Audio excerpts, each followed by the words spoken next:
She trusted her husband for 12 years until a stranger warned her at a station. Then she exposed his bigamy and reclaimed all. The white-walled house in Sacramento's upscale neighborhood gleamed beautifully in the evening sun. Margaret Winslow gazed out through the large living room window, waiting for her husband to come home.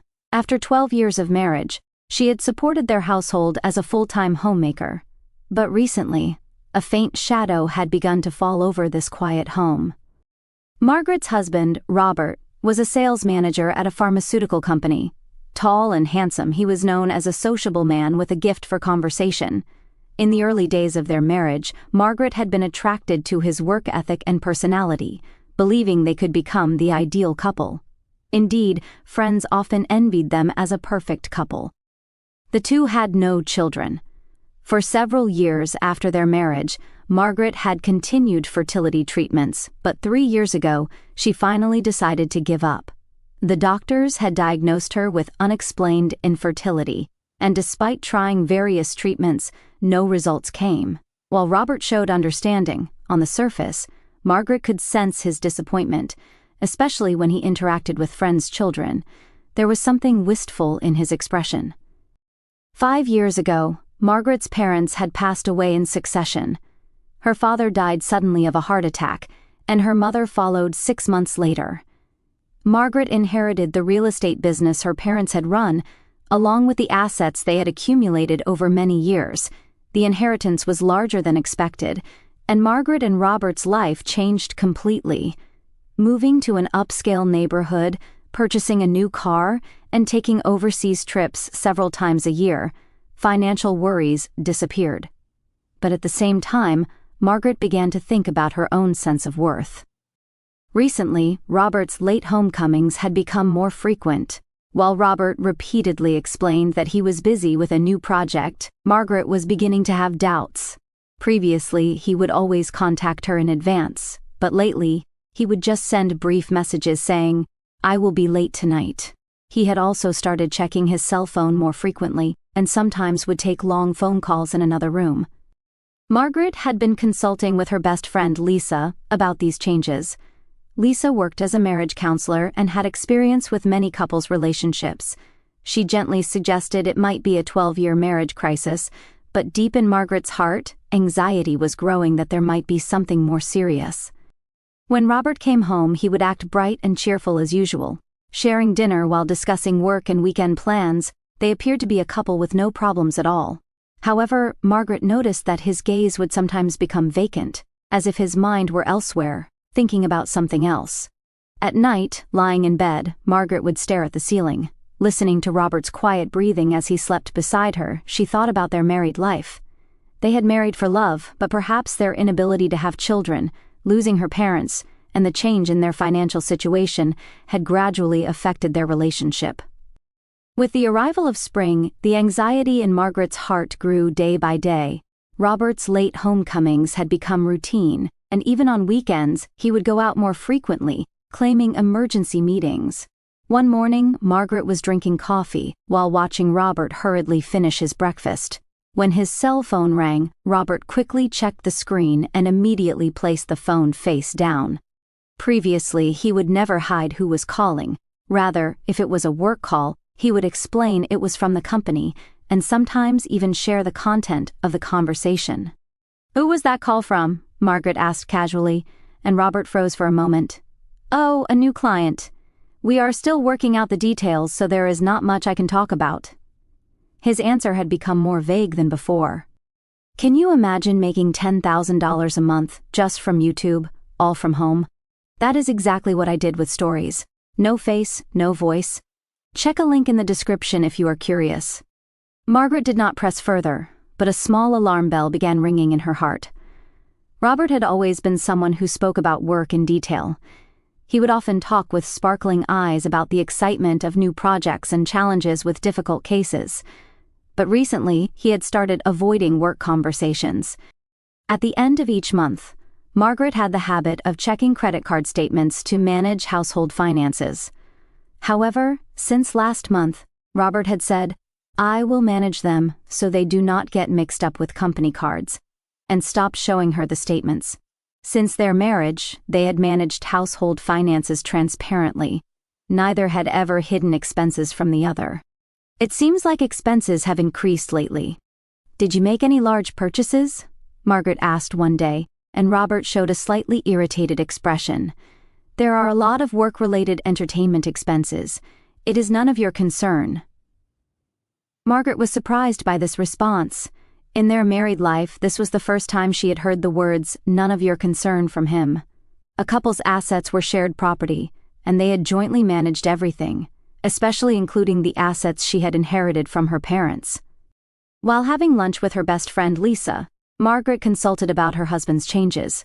Lisa had seen various couples' problems through her experience as a marriage counselor. "Margaret, there is actually something that has been bothering me," Lisa began, carefully choosing her words. "Last week when I went on a business trip to Fresno." Fresno was a city about 2.5 hours south of Sacramento. Margaret could not think of any reason for Robert to go there. "I saw Robert. At first I thought it might be someone else, but it was definitely him. But he was not alone." Margaret's heart pounded. "Who was he with?" "A woman, blonde, seemed a bit younger than you. They were talking very intimately." Lisa hesitated. "Maybe she was a colleague, or maybe I was mistaken, but I thought I should let you know just in case." That evening, while preparing dinner, Margaret mulled over Lisa's words. Robert did go on business trips to Fresno, but recently the frequency had increased, and he no longer talked about the details of his trips as much as before. When Robert came home, Margaret asked, while trying to appear calm, "You have had a lot of business trips to Fresno lately." "Yes, there is a new client there," Robert answered naturally, but to Margaret, his expression seemed to tense for a moment. A few days later, Robert suddenly proposed something unexpected, a driving trip for just the two of them after a long time. "We have been so busy lately that we have not had time together. How about we go on a drive somewhere far this weekend?" Margaret was surprised. Recently, he had been prioritizing work over family time, so she had not expected such a proposal to come suddenly. "Where would we go?" "How about Las Vegas? Let us have a luxurious weekend for once." Robert had never suggested a trip to Las Vegas except for wedding anniversaries. Moreover, it was a sudden proposal just 3 days before departure. While Margaret was puzzled, she thought this might be an opportunity to repair their marriage, so she accepted the proposal. The day before departure, Robert presented Margaret with an expensive diamond necklace. When she received the small Tiffany box, Margaret felt conflicted. Why such an expensive gift? "Because you have always had to put up with so much. It is a token of my gratitude." Robert's words were kind, but Margaret felt something was off. That night, Robert unusually came to the bedroom early and said, while embracing Margaret, "I love you. I want you to remember that above all." These words confused Margaret. They sounded like farewell words. Though they were words of love, they somehow had a tone that made her feel anxious. The next morning, while preparing for departure, Margaret looked at herself in the mirror. The new necklace sparkled at her throat, but somehow it felt heavy. Her husband's kindness was actually amplifying her anxiety. When Robert started the car engine and asked, "Are you ready?" Margaret smiled and answered. However, deep in her heart, the conviction that something was wrong was growing stronger. Still, she hoped this trip would restore their relationship. The journey to Las Vegas went smoothly. California's dry landscape flowed past the car window, and the morning sun illuminated the desert rock faces. Margaret sat in the passenger seat listening to music, trying to enjoy their first couple's trip in a long time. However, she noticed that Robert seemed somehow restless. Even while driving, he frequently checked the rearview mirror and showed nervous reactions whenever his cell phone rang. When Margaret tried to talk to him, he would often respond absent-mindedly. She got the impression that he was being pursued by something. "Are you tired? Shall I take over driving?" Margaret suggested, and Robert quickly shook his head. "No, I am fine. We can rest soon." Around 2 o'clock in the afternoon, near the state border in a small town, Robert noticed the fuel gauge needle was low and stopped at an old gas station. A sign reading, "Desert Stop," swayed in the wind. A typical rural gas station, it had an attached convenience store, and several cars were stopped for fuel. As soon as Robert turned off the engine, a young male employee approached. His name tag read Jake. With a sincere expression on his tanned face and wearing work clothes, he gave the impression of a typical small-town young man. "Fill it up, please," Robert said, rolling down the window. And Jake replied, "Certainly," and began fueling. Margaret was drinking bottled water in the car while casually watching Jake fuel up. Then she noticed him doing something near the fuel opening. He looked toward Margaret and quietly slipped a small, folded piece of paper into the gap by her window. Margaret was surprised. Jake continued fueling while making eye contact with her and shaking his head slightly. It was like a signal saying, "Don't open it now." "How long until we arrive?" Robert asked Jake. "To Las Vegas. About 3 more hours, sir." "Road conditions are good," Jake answered naturally. But to Margaret, his voice sounded a bit tense. After fueling was complete, Robert paid with his credit card. After Jake moved away from the car, Margaret quietly took out the piece of paper. Written in shaky handwriting were just the words, "Run away now." Margaret's heart pounded violently. She did not understand the meaning. Why would a stranger give her such a note? Was it a prank, or was there some serious reason? "What is wrong?" Robert noticed her condition and asked. Margaret instinctively hid the note in her hand. "I am going to the restroom." "There is no need to hurry. We have plenty of time." Robert's words seemed to contain something like relief. Margaret got out of the car and headed toward the convenience store. Following the restroom signs to the back of the building, she found Jake waiting. His expression was far more serious than before. "I am sorry for doing this so suddenly." Jake began speaking in a low voice, but I could not stay silent. "What are you talking about? Is there some problem with us?" Margaret was confused. Jake looked around before continuing. "There is something I need to tell you about your husband. 3 weeks ago, he came here with another woman." Margaret's blood drained. Lisa's story flashed through her mind. They were talking quite intimately during fueling. "But I would not have said anything if that is all it was." Jake paused. "The problem is that he called that woman his real wife." Margaret felt her knees shaking. "Real wife? Yes." I could not help overhearing their conversation during fueling. When the woman asked, "What about her?" your husband answered, "Do not worry, I will take care of everything on this trip." "Take care of everything? What does that mean?" Jake's expression became even darker. "This morning I overheard them talking on the phone again. Your husband said, 'Everything will be over today. Starting tomorrow I will be free,' and then all the procedures to put her in a mental hospital are arranged."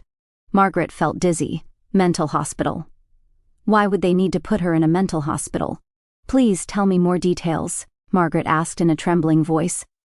"They seem to have consulted with a doctor beforehand and made plans to forcibly hospitalize you with a diagnosis of being mentally unstable. That way, they could freely manage your assets. They were saying everything connected: the large inheritance from her parents, her husband's recent kindness, the expensive present, and this suddenly proposed trip. It was all part of a plan." "But why are you warning me?" Margaret asked. Jake showed a sad expression. "My mother went through something similar. She was deceived by my stepfather and had all her assets stolen. At that time, no one helped her, so this time I wanted to help." Margaret took a deep breath. She needed to organize the situation. "What should I do now?" "Why do not you escape in my car? I will take you to the nearest police station. If you explain everything there, they will surely help you." Margaret hesitated. If Jake's story was true, returning to Robert would be tantamount to suicide. But if it was wrong, she would ruin 12 years of married life. Just then, footsteps could be heard from the direction of the convenience store. "Margaret, where are you?" It was Robert's voice. His voice had a coldness she had never heard before. Jake said urgently, "You need to decide. This is your only chance." In that instant, Margaret reflected on their entire married life, her husband's recent changes, her friend's sighting, and the terrifying plan she had just heard. The moment she was convinced it was all true, she made her decision. "Please take me away." Jake nodded and headed toward an old blue pickup truck parked in the corner of the parking lot. Margaret followed him without looking back. As the engine started, Robert appeared around the corner of the building, seeing his wife get into a stranger's car. His face changed color. "Margaret, what are you doing?" But it was too late. Jake's truck raised dust as it pulled onto the road and drove away in the opposite direction. When Margaret looked back, she could see Robert running toward their white sedan. His expression showed not the concern of a husband worried about his beloved wife, but the panic and anger of a man whose plan had gone awry. Jake's pickup truck continued driving along the desert road. Margaret sat in the passenger seat trembling, trying to understand what had happened to her after driving for about 30 minutes. Jake stopped the car at the local police station. "Tell them everything here. They will surely help you," Jake said gently. At the police station, a female officer who listened to Margaret's story responded carefully. However, she explained that without concrete evidence, they could not immediately arrest her husband. Instead, she recommended applying for a temporary protective order to ensure her safety. "Please stay somewhere safe tonight. We will begin a detailed investigation tomorrow morning," the officer said with a serious expression. Margaret immediately called her best friend, Lisa. When she explained the situation, Lisa instantly answered, "Come to my house right away." Jake kindly offered to drive her to Lisa's house. When they arrived at Lisa's house, it was already late at night. Lisa was waiting at the front door and hugged Margaret tightly. "I am so glad you are safe." Lisa's voice was trembling. "Ever since I saw him in Fresno, I thought something was wrong." That night, Margaret could not sleep due to excitement and fear. Alone in Lisa's guest room, she reflected on their married life. It was difficult to accept the reality that the husband she believed she loved was actually a fraudster who had approached her for her assets. The next morning, Lisa introduced her to a competent private investigator, David Clark, a man who specialized in marriage fraud and bigamy cases. "From what I have heard, this is a typical pattern of marriage fraud," Clark explained in a calm voice. "First, let us start with an identity investigation of your husband. We need to examine his real name, past marriage history, and current living situation in detail." 3 days after the investigation began, Clark had shocking news. In Lisa's living room, Margaret heard an unbelievable truth. The name Robert Winslow was false. His real name is Robert Jenkins, and he has had another family in Phoenix, Arizona for 10 years. Margaret was speechless. 10 years ago was 2 years after their marriage. The woman is Jennifer Jenkins. He has 8-year-old twins with her. Legally, since your marriage came first, his actions constitute bigamy.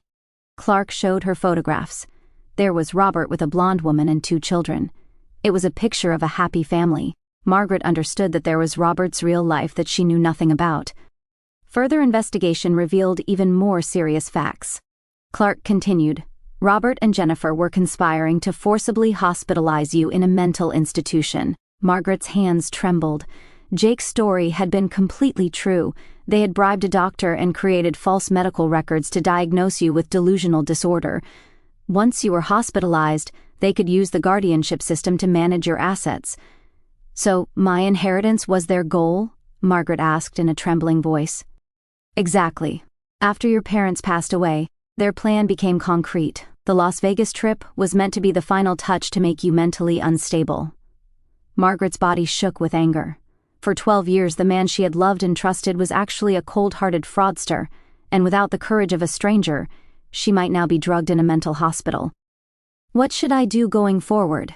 Margaret asked. "First, you need to hire an excellent lawyer. We should organize evidence of bigamy, fraud, and psychological abuse, and proceed with both criminal charges and civil litigation." Through Clark's introduction, Margaret met with Elizabeth Hartwell, a female lawyer specializing in family law. She was an experienced attorney who had handled many similar cases. "Your case is extremely malicious," Hartwell said with indignation. "However, we have sufficient evidence. If we take the initiative, we can definitely win." That evening, Margaret visited the police station and formally filed a complaint. An investigation into Robert began on suspicion of bigamy, fraud, and psychological abuse. At the same time, she applied for a restraining order to ensure her personal safety. The following week, Margaret visited the bank and froze all jointly named accounts. She took legal measures to prevent Robert from accessing her assets. She also took protective measures for the real estate inherited from her parents through her lawyer. "Your swift response paid off," Hartwell reported later. Robert hastily hired a lawyer, but the evidence is so clear that there is no room for defense. A few days later, more good news arrived. Arizona state prosecutors had also begun an investigation, and Jennifer was expected to be charged as a co-conspirator. It was discovered that she too had knowingly and actively cooperated in Robert's fraudulent activities. Margaret sat on Lisa's veranda watching the sunset, thinking just a week ago she thought she was living a happy married life. But it had all been a skillfully created illusion. Her cell phone rang with a text message from Jake. "How are you doing? If there is anything I can help with, please contact me anytime." Margaret smiled as she replied, "Thanks to you, I can start a new life. Thank you so much." Outside the window, the California sunset was shining beautifully. For the first time, Margaret felt true hope, and she felt deep gratitude for the courage and kindness of a stranger that had saved her life. 1 year later, in the courtroom of Sacramento District Court, Margaret Winslow was experiencing a moment of victory. The judge's voice reading the final verdict echoed in the silent courtroom. "I sentence defendant Robert Jenkins to 7 years in prison for bigamy and fraud." Margaret quietly held hands with her lawyer, Elizabeth Hartwell, sitting beside her. The long battle had finally ended. Looking back toward the rear of the courtroom, she could see her best friend Lisa, smiling with tears in her eyes. As Robert was handcuffed, he never once looked in Margaret's direction. The figure of the man she once believed loved her was now nothing more than a stranger and criminal. Outside the courtroom, reporters were waiting. This case had been widely reported in local media and attracted attention as a typical example of marriage fraud. Margaret commented briefly, "Through this experience, I learned that true family is not about blood relations or legal relationships, but about people connected by trust and honesty." In the simultaneous trial in Arizona, Jennifer Jenkins had been convicted of conspiracy. She too was sentenced to 3 years in prison. The twin children would be taken in by Jennifer's mother. Margaret felt complicated but worried about the future of the innocent children. 2 months after the trial ended, Margaret moved to a new home. She decided to leave the house that held memories with Robert and start a truly new life in a small town near San Francisco. Drinking morning coffee on the porch of her new home, Margaret was reading a message from Jake on her cell phone. Since that day, the two had been in regular contact. Jake had begun studying mechanical engineering at the local university and was working hard toward his future. "Inspired by your courage, I am also taking on new challenges. My mother is happy too." Margaret smiled as she replied, "You are the one who saved my life. Please give my regards to your mother." A few days later, Margaret was visiting a community center in Sacramento. She had decided to start a new activity, volunteering with an organization that supports victims of marriage fraud and domestic violence. "I want to help people who have had similar experiences," Margaret explained to the organization's representative. "I was fortunate to have people who helped me, but I think there are many people suffering alone." At the first support group meeting, Margaret shared her experience. 5 women listened intently. After she finished speaking, one woman tearfully expressed her gratitude. "Hearing your story gave me hope. I found the courage to start a new life too." That fall, Margaret received a special invitation. Along with news that Jake had graduated from university and found employment at a local company, she received an invitation to a dinner of gratitude. At a small restaurant, Jake welcomed Margaret along with his mother, Dorothy. Dorothy had known about Margaret through her son's stories. "I am so glad my son was able to help you," Dorothy said with moist eyes. "That boy has always been unable to leave troubled people alone." "I am the one who was saved by Jake," Margaret answered from her heart. "He taught me what true family means." During dinner, the three talked about various things: Jake's future dreams, Dorothy's past struggles, and Margaret's new activities. Even without blood relations, there was a relationship bound by true bonds. On the way home, Margaret looked up at the night sky. The night of terror from a year ago seemed like a lie, and now she felt a hopeful future awaited her. At 36, Margaret had gained true freedom for the first time in her life. Liberated from a false marriage, she had found a way to live as herself, and she deeply understood the value of true human relationships that transcend blood relations and legal ties. A small act of courage that occurred at an unknown gas station had completely changed one woman's life. And now that woman was trying to become a light for others suffering in the same way. Margaret's new chapter, having found the true meaning of life, was quietly beginning. Margaret sat alone in the guest room of Lisa's house that first night after her escape, the weight of betrayal pressing heavily on her chest like an unyielding shadow. For 12 long years, she had poured her heart into a marriage she believed was built on love and trust, only to discover it was a meticulously crafted facade designed to strip her of everything: her inheritance, her freedom, even her sanity.